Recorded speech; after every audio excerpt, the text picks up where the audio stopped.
Maria Vladimirovna, hello. I have a question about Germany. Friedrich Merz stated the other day that Federal Republic of Germany can no longer sustain the current social system.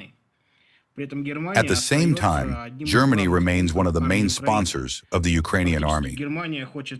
In fact, Germany wants to cut social guarantees and redirect funds to the war. What do you think? Isn't this a betrayal of the German people by their own chancellor? You know, I think I'll repeat what I've already said twice today. Trying to find any logic in the actions of Germany's current leaders, it could drive you mad. This is, well, I don't know how to search for it. Over there, remember, I think it was Confucius who said, "It's hard to find a black cat in a dark room, especially when it's not there." What is the logic behind this? Well, it seems they represent Germany, their own country. Could it really be that they hate it so much that they act against its interests? When you observe everything happening from outside, I mean, you observe the actions of German politicians,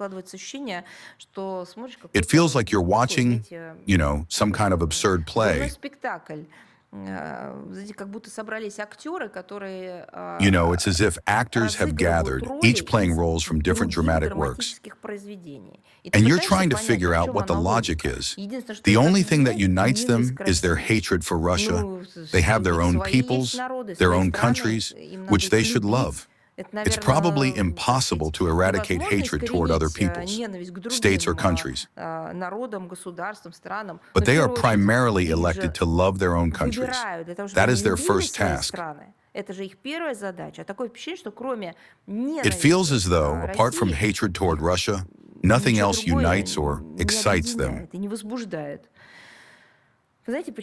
You know, on a human level, it's a pity for the efforts of several generations of Germans who lifted Germany from the ruins after the Nazis and built one of the most prosperous countries in the world, with a leading economy and a social system that was exemplary from an economic perspective. Because ideology, morality, and ethics, they were clearly limping, judging by what we see now. And to be fair, it must be noted that it wasn't just Merz who sent all these achievements down the drain.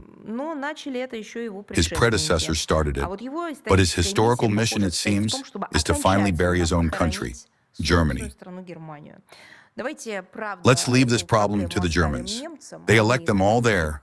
They choose them, so let them hold them accountable. It's their country, their choice. Let them sort it out themselves. We, again, remember history well and know the root causes of modern Europe's problems. We will do everything to ensure that their mental or psychological, moral, ethical, and economic problems do not become our problems, as they did more than 90 years ago. We will protect and safeguard ourselves. And you know, recently, a German journalist asked me, saying, "When will you wake up the Germans, Germany? When will you make it so that the Germans come to their senses?" I answered that our ancestors did that once. It's time for them to wake up on their own now.